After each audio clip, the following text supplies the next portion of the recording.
Doon, nadaanan ko na naman yung mga nagkukumpulan na mga call center.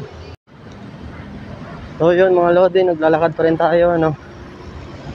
So lakad tayo papunta doon sa may MRT station. So yan. So titingnan natin kung gaano kalayo yung ating biyahe mula doon sa bahay papunta doon sa ating trabaho mga lods. So abang-abang hanggang sa makasakay tayo ng MRT mga lodi.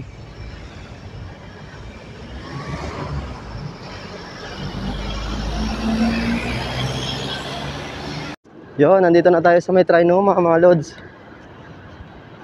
So bali ikutin na natin to kasi nga po ay hindi pa pwedeng dumaan sa loob. Bawal pa.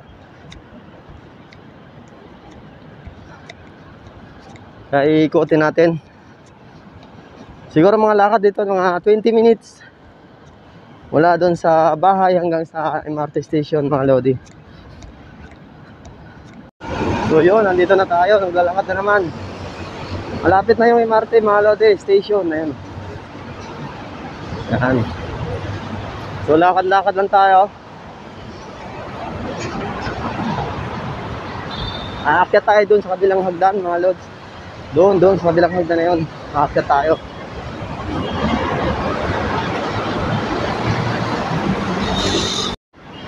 Papakita ko sa inyo kung gaano kahirap ang mag-commute. Kasi first time pa lang po natin mag-commute mga lodi. Yung motor kasi natin medyo nasira kapon yung plate number. So since na malapit na yung ating birthday, bigla akong kinabahan. Yun, nandito na tayo sa MRT3. Ano? Yan. Yan, nandito na tayo. So lakad ulit, papunta ron sa taas para makapunta tayo doon sa station mismo.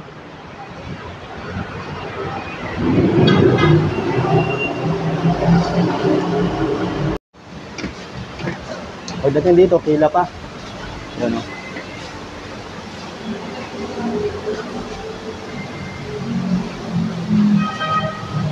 Pagdating dito, pila ulit.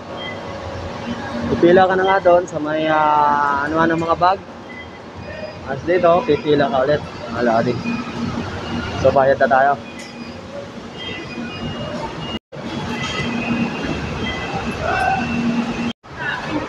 Yes.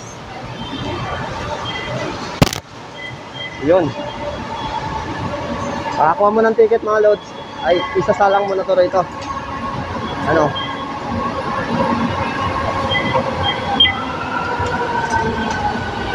Yun.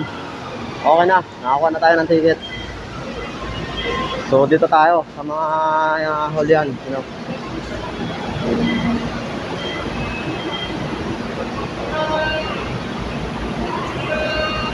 Ganun lang mga lodi. Dami na namin. Yan. Nakapila na kami, nakapila na. Ano?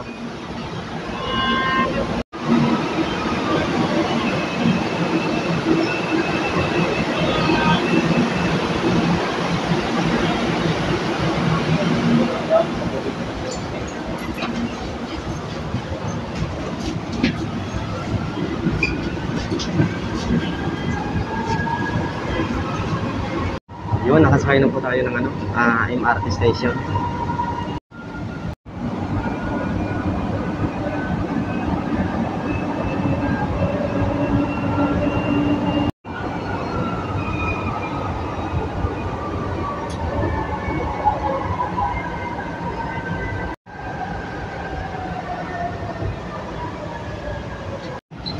Yun, nandito na po tayo sa may Quezon Hub.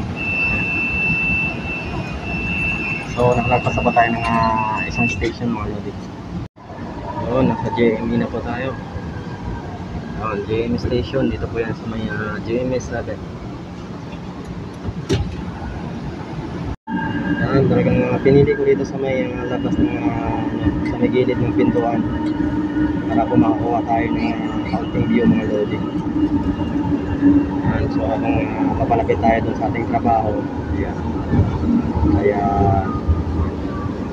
kukuha tayo ng mga ilang video. So nandito na po tayo sa may Araneta Station. Dito na po yan sa may Cubao.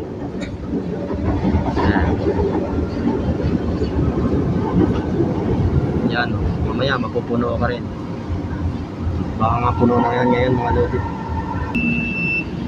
So yun, nakatatlong station na kami mga lodi. Unti-unti na napupuno. Ayan, unti-unti na silang napupuno. May dalawang station pa kaming dadaanan bago sa aking trabaho. So yun naman, napapunta ng Quezon City. Yan sila. Napunta naman sila doon sa pinanggalingan ko. Ayan, Araneta.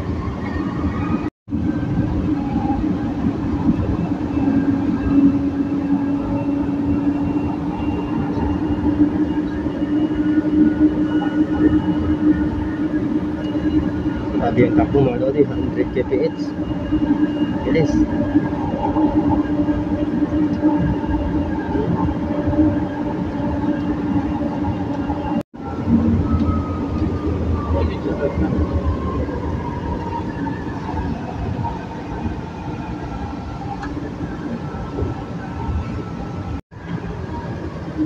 Yun, nandito na po tayo sa Santolan. Santolan Station po. Bali may dalawang station na lang po tayong pagdadaanan. Yan naman yung kabilang MRT. So puno rin papuntang Quezon City yan mga lodi. Puno rin yung kabilang MRT no. So ganito yung tema kapag umaga.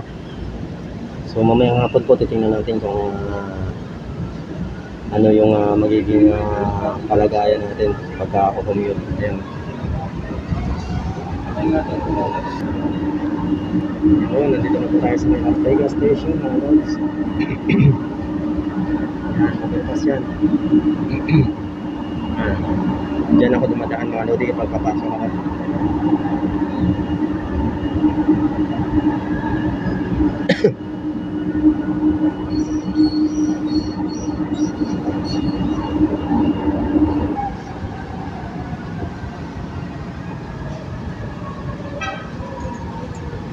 Puno na. Nandito na po tayo sa may Ortega Station. Dito pumuntin na kami mga lodi yan. Tumuwag na. Dito lang naman siguro yan. So, sige pa rin.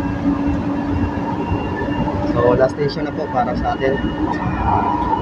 Bababa na tayo. So ayan po yung SM Mega Mall. Ito yung SM Mega Mall. Ayun, may TV bears silang malaki oh. Oh, Snoopy. May malaki silang Snoopy mga lods. So nandito na tayo sa Ortega Station.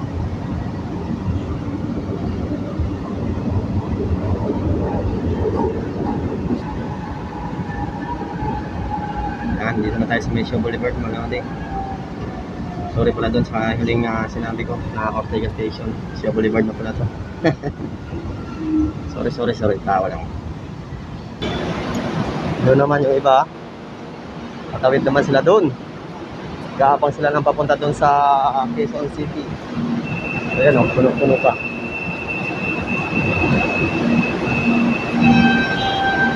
Puno pa sila mga lodi. So tayo, nakababa na tayo. So, pagdating dito sa baba, maglalakad na naman tayo ulit. Doon na pa ako sa dulo ah. Ayun.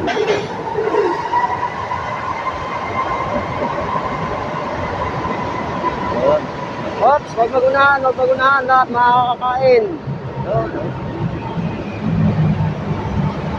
Huwag magunahan, lahat makakakain. Yan, grabe yung pila mga lodi, papunta sa Sogo. Oo.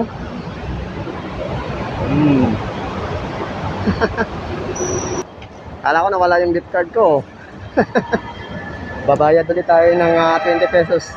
Pero mula doon sa Quezon City mga lodi, sa Top Avenue hanggang dito sa Shaw Boulevard ay 20 pesos lang pamasahe. So ibig sabihin ang balikan ko ay magiging 40 pesos lang.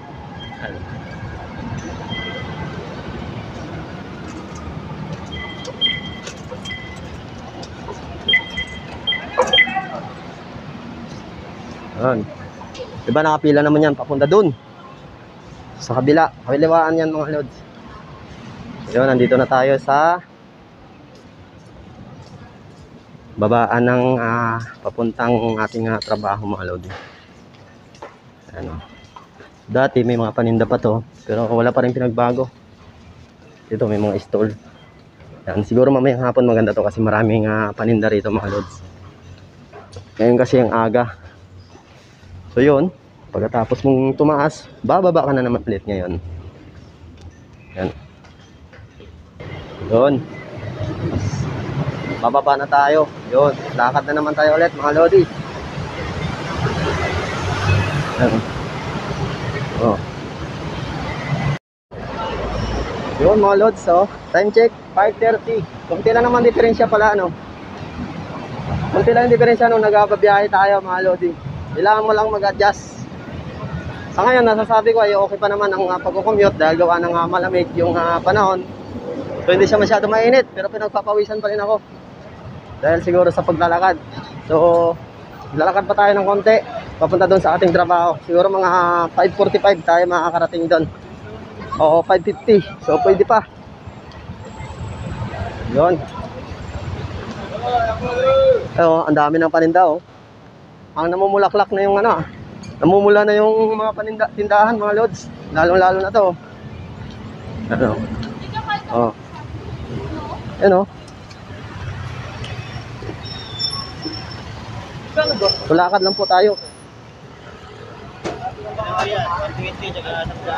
So yun, naglalakad ulit tayo papunta ng ating trabaho, mga lodi.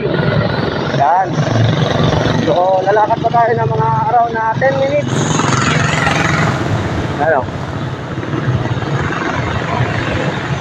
So update ko po kayo pag nandun na tayo sa ating working site.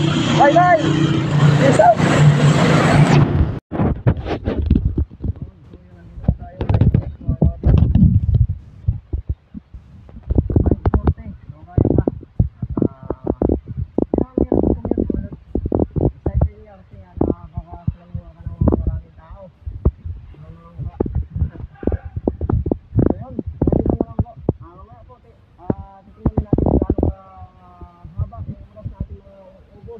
Tayo po pauwi, mas mabasa iba po ang